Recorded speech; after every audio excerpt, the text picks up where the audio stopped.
Hello mga ka-Promdi! Welcome back sa Certified Promdi channel. Kung bago lang po kayo sa aking channel, ay huwag niyo pong kalimutan mag-subscribe and pindutin yung notification bell para updated po kayo sa aking mga bagong post na videos.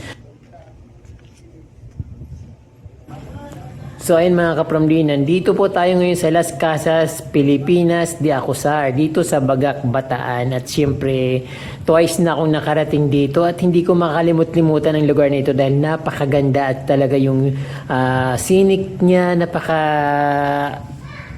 overwhelmed talaga ka-Promdi. Pag narating nyo itong lugar nito, talagang i-enjoy nyo yung place, tapos yung mga bahay na naglalakihan, talagang walang katulad.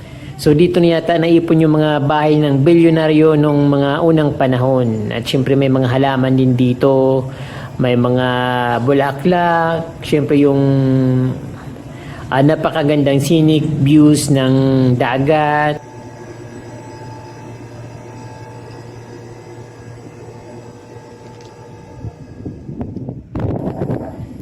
So lahat dito mga ka-Promdi ay Picturesque. So kahit saan ka mag-post ng location, talagang ma-appreciate mo yung ganda. Talagang masasabi mo na kahit saan ka pumunta, pwede mong ipagmalaki, pwede kang magpa-pictures at parang pang postcard talaga yung mga pangdatingan niya.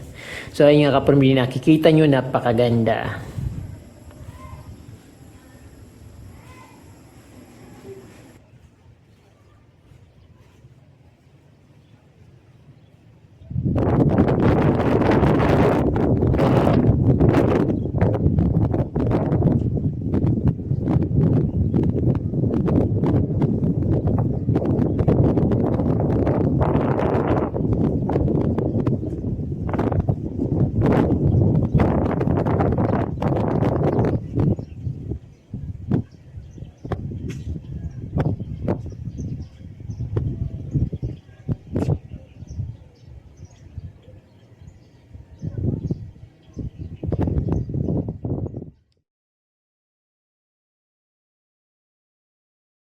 Ayan mga kapram, hindi ko ma-imagine kung paano nila dinala lahat yan dito sa isang lugar, ang mga naglalakihang bahay na yan mula sa iba't ibang location dito sa Pilipinas. Siyempre, marami yatang ano dyan, siyempre dito rin sa Pampanga, galing Pampanga, Metro Manila. So, ayun, talagang nakaka-amiss yung mga bahay dati.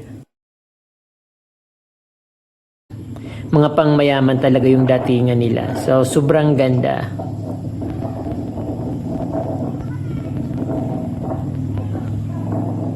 Yung landscape, yung scenic ng bahay talagang nakaka-amaze. Very cozy yung dating niya. Ganito kaya nung unang panahon, napakasarap ng buhay naman siguro noon. Kung ganito kaayos at ganito kaganda yung village, talaga naman na proud ka na dito ka uuwi sa isang lugar na ganitong napakagandang village.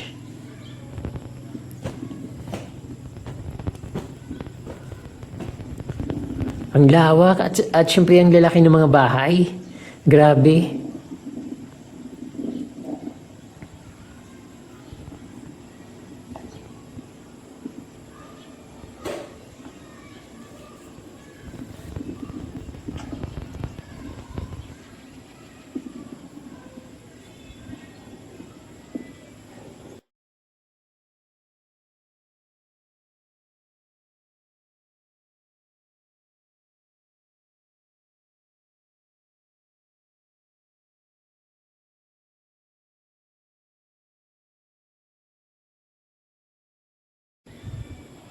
Parang na-imagine ko yung mga creek dito, yung parang kanal. Parang hindi kaya maraming lamok dito.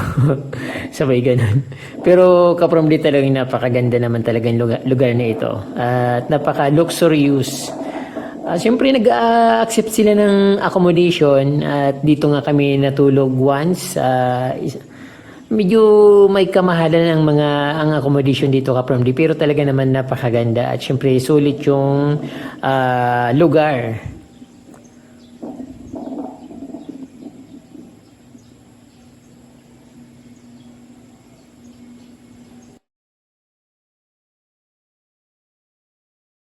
The best in Asia talagang lugar na ito. Napaka-swabe.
Sa totoo lang mga kapromdi, medyo nakakatakot yung datingin ng mga bahay dito kasi alam naman natin na kapag mga old Spanish house, parang alam na natin na parang may mga something na bad spirit. But siguro hindi naman ganun. Ano lang natin yung kasi kinagis nga natin yung parang mga ganun. But yun lang naman na-feel ko, pero siguro wala naman. Siyempre, wala naman mga tao dito. Siyempre mga ano na yan, mga nagagamit na ng ibang tao yan dahil ginagawa itong hotel. So ay napakaganda ng ano dito, para bang nasa Italy yung lugar dito.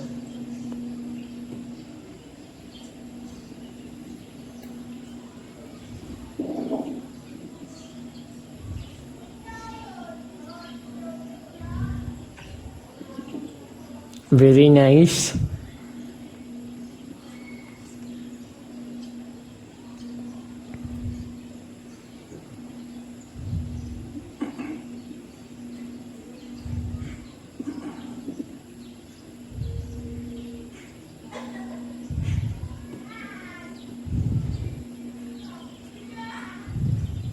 Halos kasing laki na ng mga simbahan yung mga bahay na ito. Kung ikukumpara sa mga bagong gawang simbahan dito sa atin sa Pilipinas, yung mga bahay dati parang gano'n na kasing laki na ng mga simbahan. Katulad ng mga nakikita nyo dito.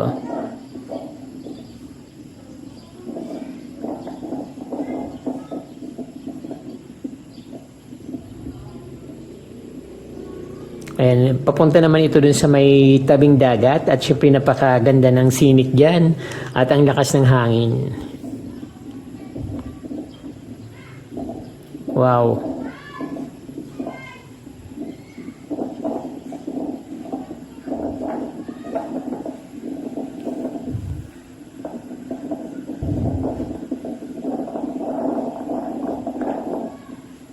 Superb.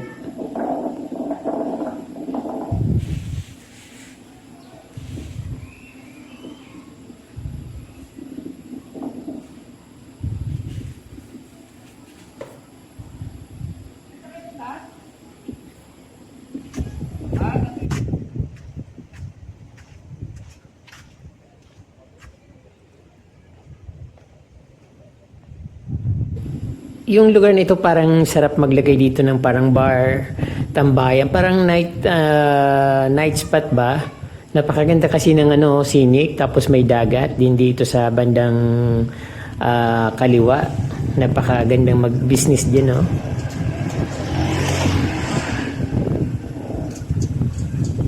Mga kapihan, restaurant, mga ang class na restaurant, maganda dito. Ang ganda ng views.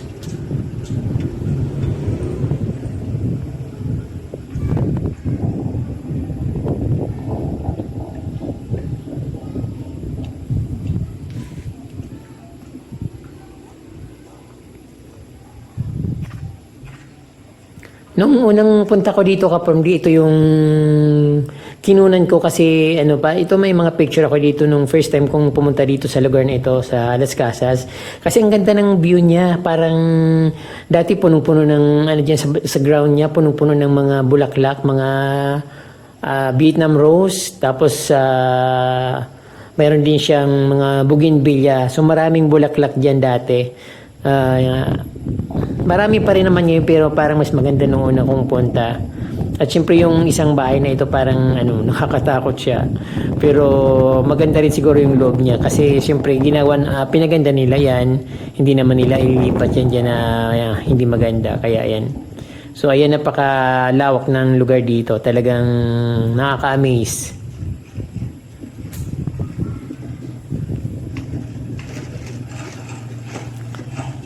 Itong building naman na ito parang iconic na siya, napakalapad niya. Hindi ko lang alam kung parang conference room, parang kasi napakalapad niya, parang school.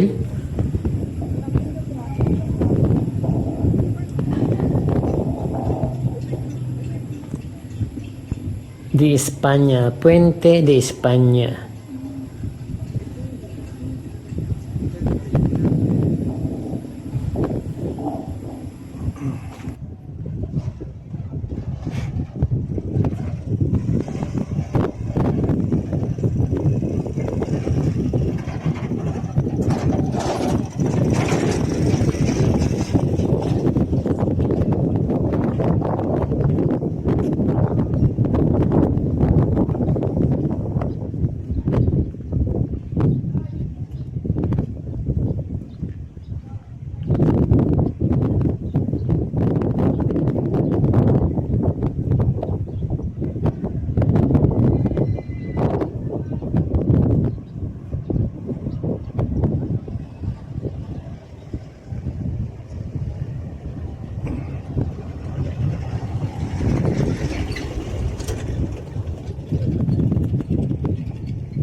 Tila. Tila yan.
Yan po mga ka-From-D, marami pong salamat sa inyong panunod at in-invite ko po kayo muli na mag-subscribe sa aking YouTube channel. And ay kung hindi pa po kayo nakasubscribe at kung bago lang po kayo sa aking YouTube channel, huwag niyo pong kalimutan syempre mag-subscribe at pindutin po yung notification bell para updated po kayo sa aking mga bagong post na videos. Maraming salamat, muchas gracias, and Diyos mabalos.